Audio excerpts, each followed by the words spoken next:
आज का जो विषय है वो है, जरा ऊपर का चेंज कीजिए बैनर। आज का विषय है औरंगजेब की पोल खोल।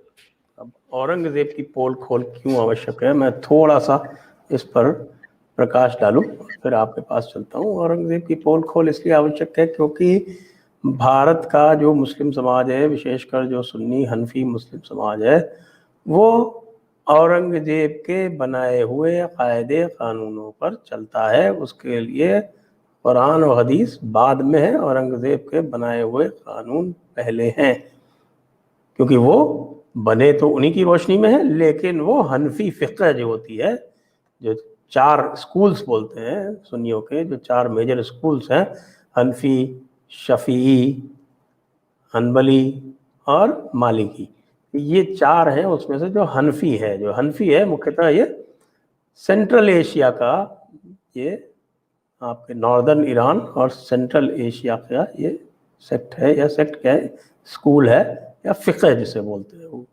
उर्दू में, फ़ारसी में। तो हनफी फ़िक़्ह का जो मूल ग्रंथ है वो औरंगज़ेब ने बनाया। तो औरंगज़ेब को वली मान के सारा काम ये लोग औरंगज़ेब के नाम पे करते हैं, और इसीलिए जब हिंदू जो हैं वो औरंगज़ेब के प्रति अपनी घृणा का प्रदर्शन करते हैं, जो कि स्वाभाविक है, मैं इसमें कोई बुराई नहीं मानता कि औरंगज़ेब से हम घृणा करें, बल्कि जो नहीं करता है वो भूल करता है निश्चित रूप से। ऐसे व्यक्ति से और ऐसी सोच से तो घृणा करनी ही चाहिए, और उससे प्रतिकार का पूरा संपादन करने की अपनी स्थिति बनाई जानी चाहिए। तो आजकल एक नया स्कूल पैदा हुआ है जो औरंगज़ेब को मर्यादित करता है या महिमा मंडित करता है। तो उसके लिए बहुत सारे इतिहास के हमारे पास सबूत हैं, फरमान हैं, चिट्ठियाँ हैं, हुक्मनामे हैं, बहुत सारे हैं, और आर्काइव्स में भरे पड़े, वो अलग चीज़ है, इतिहास का विषय। मैं तो नैरेटिव पे काम करता हूँ, और तुफैल जी, ये जो नैरेटिव बनाया था औरंगज़ेब को, यदि इस नैरेटिव को, इस विमर्श को हम समूल नष्ट कर दें तो क्या स्थिति बनेगी? आपने बहुत अच्छी ओपनिंग की और बड़ा ये जोरदार मामला है। इस्लाम पर हम लोग काफी समय से बात कर रहे हैं, और मैं ये मानकर चलता हूं कि हमारे श्रोता, हमारे दर्शक इस बात को समझते होंगे कि इस्लाम एक एक्सपेंशनिस्ट, एक विस्तारवादी विचारधारा है। और मैं तो निजी रूप से कहता ही हूँ, आप सब लोग करते हैं, हम सभी लोग कर रहे हैं, कि ये एक तरह का माफिया है जो पूरे विश्व को अपने कब्जे में लेना चाहता है। उसकी मानसिकता ये है कि इस धरती पर, अल्लाह की धरती है, इस पर जो काफिर हैं या मुशरिक हैं उनको जीने का कोई हक नहीं है। अगर वो जिए तो इसके लिए कुछ टैक्स दें, इस नाते कि वो मुसलमान नहीं है इसलिए उन्हें टैक्स देना पड़ेगा, अन्यथा उन्हें मार दिया जाना चाहिए, वगैरह वगैरह सारी बातें। ये जो प्रक्रिया है उनको लोग कर अपने क्षेत्र में खींच कर लाना, या दारुल हरब से दारुल इस्लाम में लाना, उसका नाम जिहाद है। और ये 24 घंटे चलने वाली प्रक्रिया है, रात दिन चलने वाली प्रक्रिया है। मगर मजेदार बात यह कि इस्लाम के जो 5 उसूल हैं, तौहीद, नमाज, रोजा, ज़कात और हज, उसमें कहीं जिहाद का जिक्र नहीं है। अगर आप हम में से कोई बात करे तो लोग बोलते हैं इस्लाम का मतलब शांति, और वैसे बात करें तो वो बोलते हैं कि अल्लाह के लिए जिहाद करना एक अनिवार्य कार्य है। जिहाद का अर्थ है, अरबी भाषा में ये जो जुहद से बना है, इसका मतलब है कोशिश करना, मगर इस्लामी संदर्भों में इसका मतलब है इस्लाम के लिए लगातार खड्ग चलाना। अल्लाह, जिहाद फी सबीलिल्लाह, अल्लाह के लिए जिहाद करना, और इसका कोई समानार्थक शब्द भी नहीं जो हम किसी से समझा सकें।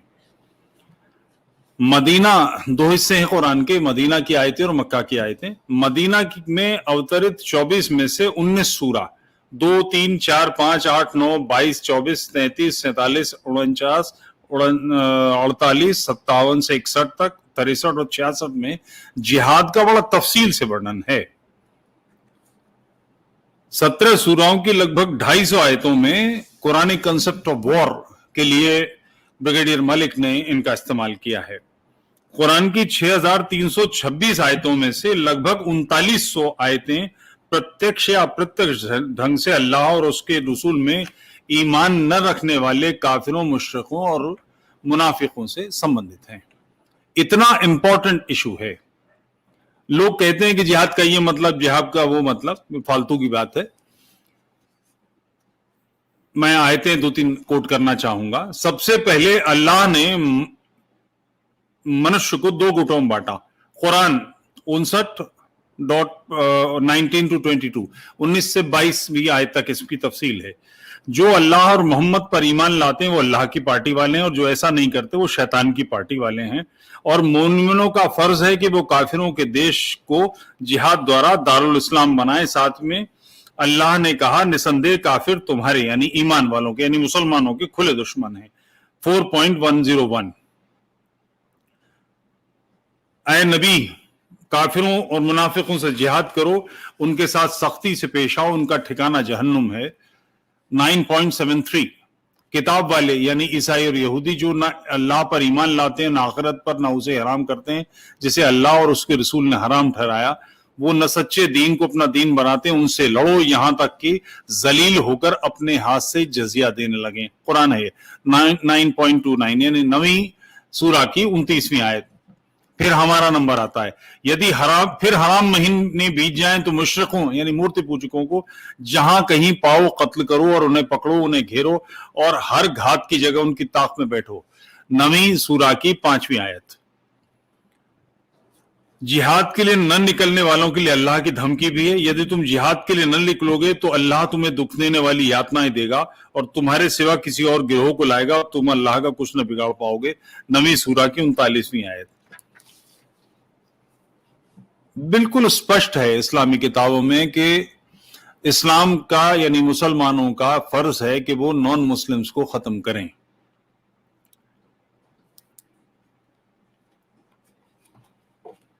निकट अतीत में औरंगजेब वो शख्स है जिसने दीन का गलबा कायम किया। इसमें डूज और डोंट्स होंगे कि जब काफिरों के इलाकों पर जीत हासिल होगी तो जो बचे काफिर हैं उनके साथ क्या किया जाए, उन्हें कैसे रखा जाए, उनकी औरतों के साथ क्या, उनके बच्चों के साथ क्या, उनकी जमीनों के साथ क्या, उनके राइट्स क्या हैं, मुशरिकों के राइट्स क्या हैं, उनके बुतखानों के साथ क्या होना चाहिए। ये पूरा एक सिस्टम है। वो सिस्टम फतवाए आलमगीरी है, यानी इस्लाम की निकट अतीत की बिल्कुल परफेक्ट इस्लामी स्कॉलर्स के अनुसार जो अवधारणा है कि दुनिया के 2 हिस्से इस्लाम और गैर मुसलमानों के साथ जब इस्लामी काबिज हो जाए तो क्या करना चाहिए, कैसे राज्य चलाना चाहिए, कैसे जीवन चलाना चाहिए। अच्छा, इसे कुछ लोग ये कह के टालेंगे पुरानी बात हो गई।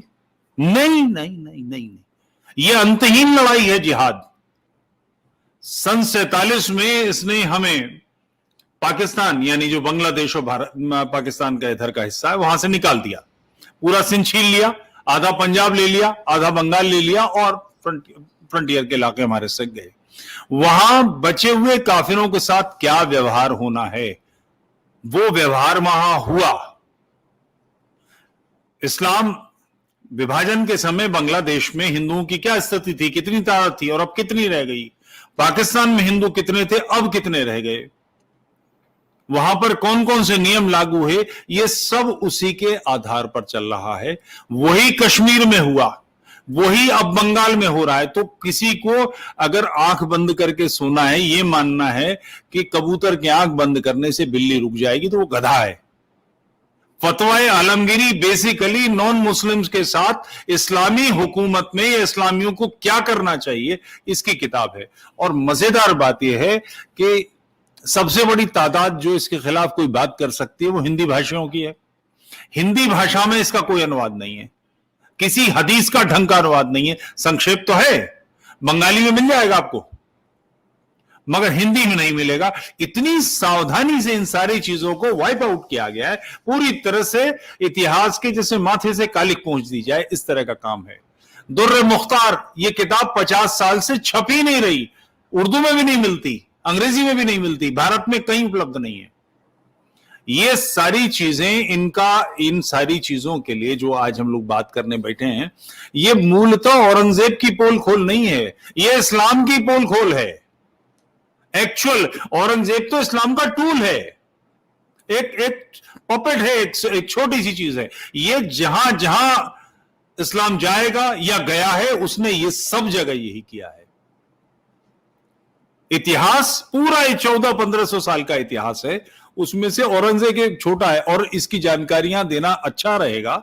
ये जो मैं जब पढ़ता था, नवीं की बात नहीं, 7वीं की बात है, मेरे एक आर्य समाजी शिक्षक थे मेरे स्कूल में, उन्होंने इतिहास पढ़ाते थे, उस इतिहास के सूत्र दिया, गु खा तसले में, गु गुलाम, खा खिलजी, ता तुगलक, ला लोधी, सा सैयद, में मुगल, ये इस्लामी काल बताया है। तो इसमें जो सलातीन का पीरियड है, सुल्तानों का काल है, वो भयानक है, महाभयानक है, भयानक अत्याचार हुए उसमें। हम औरंगजेब को कहते हैं, वो बाकी सारे भी एक से एक सुअर थे, एक से एक बुरे थे।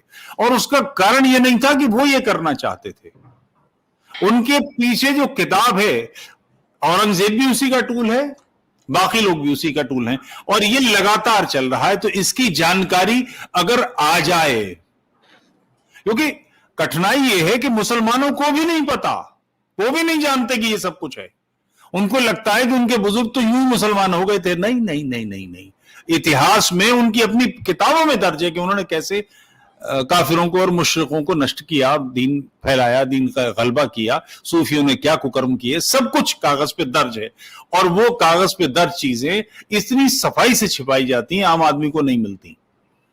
ये जो फतवाए आलमगीरी का मामला सामने लाने की बात है, ये वस्तुतः इतना अद्भुत काम है, इतना बड़ा काम है कि इसके बाद किसी की मजाल नहीं होगी। जो पढ़ लेगा, जैसे अंडरस्टैंडिंग मोहम्मद जिसने पढ़ ली, उससे कोई दीनदार बहस करना चाहे तो तय के मुंह की खाएगा, जबड़ा हाथ में रख देगा, वो निकाल के पूरा पूरा उखाड़ के ले जाए, ऐसे ये स्थिति आएगी। फतवाए आलमगीरी खुल जाने का मतलब है कि फिर किसी किस्म की कोई वाहियात बात, न बरेलवी, न देवबंदी, न शिया, किसी के बस की नहीं होगी।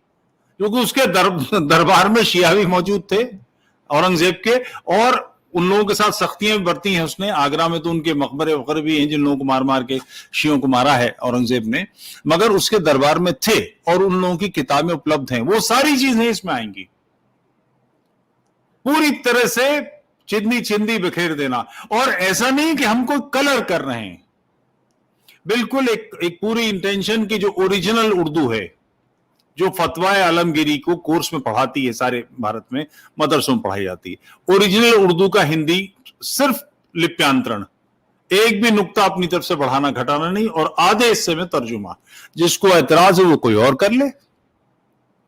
अभी जितना हुआ है उसमें ही इतने बम, इतनी बारूदी सुरंगें हैं कि पैर रखते ही धमाका हो जाएगा। मगर नहीं, पूरा काम आए तो उसके बाद एक तरफा ही मामला करेंगे, इसको एक बात करेंगे। मगर ये बात मैं रेक्टिफाई करता चलूं, निवेदन करता चलूं कि औरंगजेब की पोल नहीं खुल रही।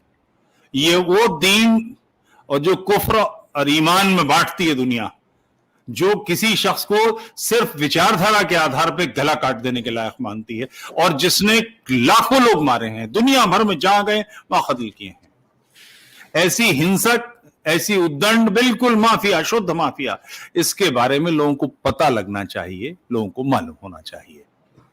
तो अपना ओपनिंग स्टेटमेंट जी। ये आप वैसे तो ठीक कह रहे हैं कि ये इस्लाम की पोल खोल है, लेकिन औरंगजेब का नाम आना यहाँ इसलिए आवश्यक है क्योंकि औरंगजेब ही वो वली है जिसके साम्राज्य की पुनर्स्थापना की कल्पना हर आलिम, उलमा, अशराफ आजकल करता है।